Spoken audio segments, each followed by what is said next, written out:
Good afternoon, सभी को. So today the topic we are going to discuss, that is the story of village Palampur. The story of village Palampur ये economics का chapter 1 है. सो चलते हैं. First of all,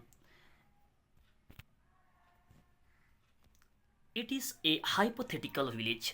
story of village Palampur जब भी हम लोग पढ़ेंगे, फर्स्ट ऑफ ऑल आप माइंड में ये सेट कर लीजिए कि ये एक हाइपोथेटिकल विलेज है. हाइपोथेटिकल कहने का मतलब कि ये एक इमेजिनरी विलेज है. कहने का मतलब इस विलेज का कोई भी, अगर पालमपुर नाम का अगर कोई एक विलेज होगा तो उसका साथ कोई रिलेशन नहीं है. ये पूरी तरह से एक काल्पनिक विलेज है. दैट मीन्स इमेजिनरी विलेज है. दैट मीन्स हाइपोथेटिकल विलेज है. ठीक है. Okay. Now secondly, why we study hypothetical village Palampur. तो आपका माइंड में क्वेश्चन अराइज हो रहा होगा कि एक काल्पनिक विलेज का बारे में क्यों पढ़े, क्यों ना हम एक रियल विलेज का बारे में न पढ़े. क्योंकि इंडिया में तो इतना सारा विलेजेस है, तो किसी एक विलेज के बारे में पढ़ लेते. तो यहाँ एक काल्पनिक विलेज का बारे में क्यों पढ़ रहे. तो इसका आंसर यही रहेगा, to understand the basic of production process. That means production कैसे होता है. ठीक है. प्रोडक्शन कैसे होता है उसका एक बेसिक को समझने के लिए, और इकोनॉमिक एक्टिविटीज़ किस तरह से, इकोनॉमिक एक्टिविटीज़ क्या क्या है, कैसा होता है, उसका बेसिक को समझने के लिए हम लोग ये एक काल्पनिक विलेज का बारे में पढ़ते हैं.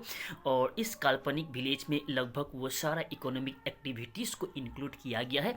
वो सारा लगभग इकोनॉमिक एक्टिविटीज़ को इंक्लूड किया गया है ताकि प्रोडक्शन प्रोसेस का बेसिक कंसेप्ट आपको समझ में आए, इकोनॉमिक एक्टिविटीज़ का बेसिक कंसेप्ट आपको समझ में आए. ठीक है.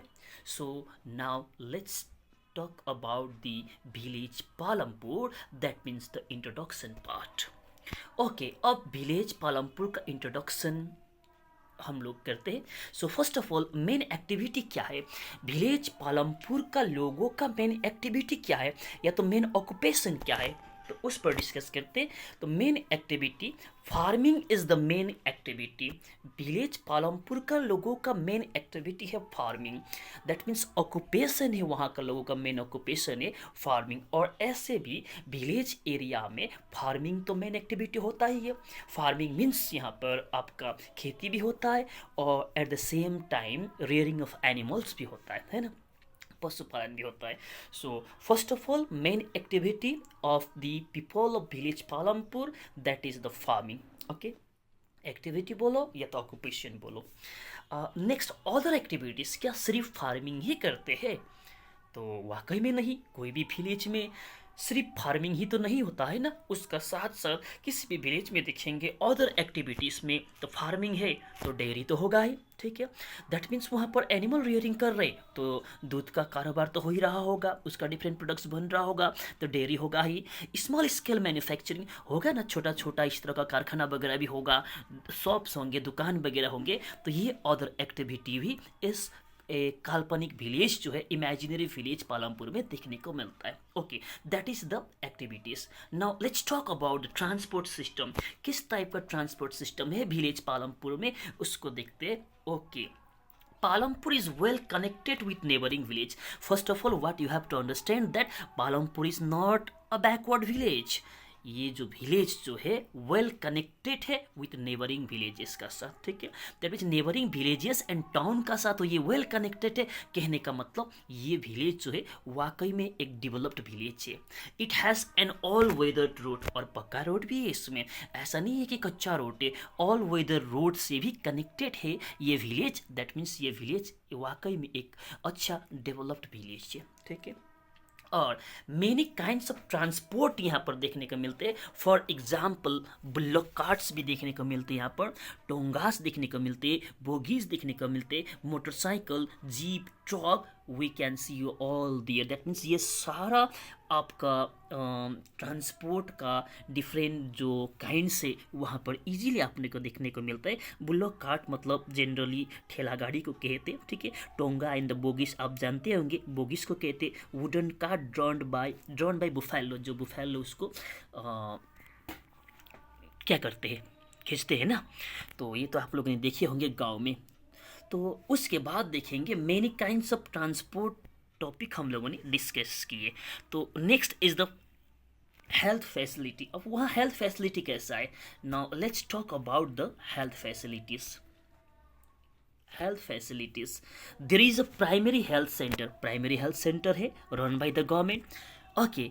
और इतना ही नहीं है, and one private dispensary also is there, okay.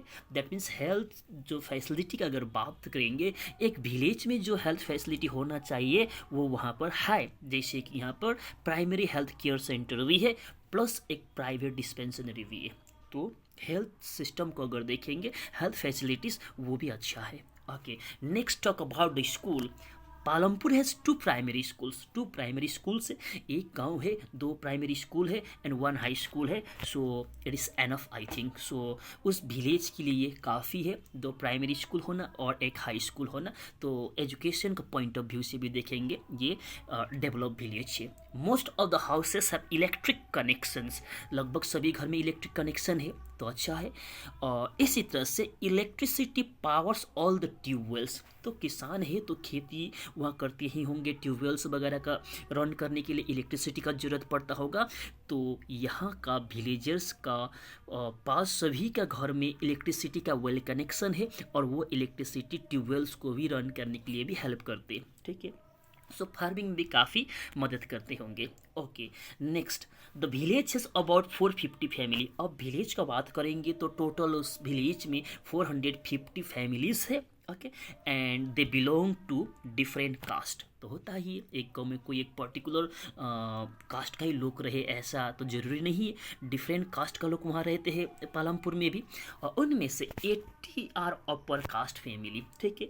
80 out of 450, 80 families they belong to upper caste, okay, and they own majority of land. Generally upper caste इसीलिए कहा जाता है ना, होता क्या है कि ज़्यादातर अपर कास्ट ही अगर किसी भी गांव में देखेंगे तो उन्हीं लोगों का पास ज़्यादा प्रॉपर्टी वगैरह रहता है। तो विलेज पालमपुर में यही देखने को मिल रहा है, 450 फैमिली से टोटल विलेज पालमपुर में, उनमें से 80 अपर कास्ट है। और ज़्यादातर उस विलेज का जो ज़मीन जो है किसका पास है, 80 अपर कास्ट फैमिली जो है इन्हीं लोगों का पास, विलेज का ज़्यादा जो लैंड है इन्हीं लोगों का पास है, ओके। और बाकी बच गया कौन, शेड्यूल कास्ट जिसको दलित भी कहते, comprises 1/3 of the population, population का 1/3 पार्ट जो है ये शेड्यूल कास्ट है, and they are poor. Generally ये क्या है, ये लोग पुअर है, ओके, जनरली ये लोग पुअर है। सो इंट्रोडक्शन में आज के लिए इतना ही, इसमें से कुछ छोटा होगा या तो कुछ करेक्ट करना होगा तो नेक्स्ट डे देखेंगे, और नेक्स्ट डे हम लोग फिर नेक्स्ट टॉपिक डिस्कस करेंगे इस चैप्टर से। सो आज के लिए इतना ही, और टेक केयर, बाय बाय।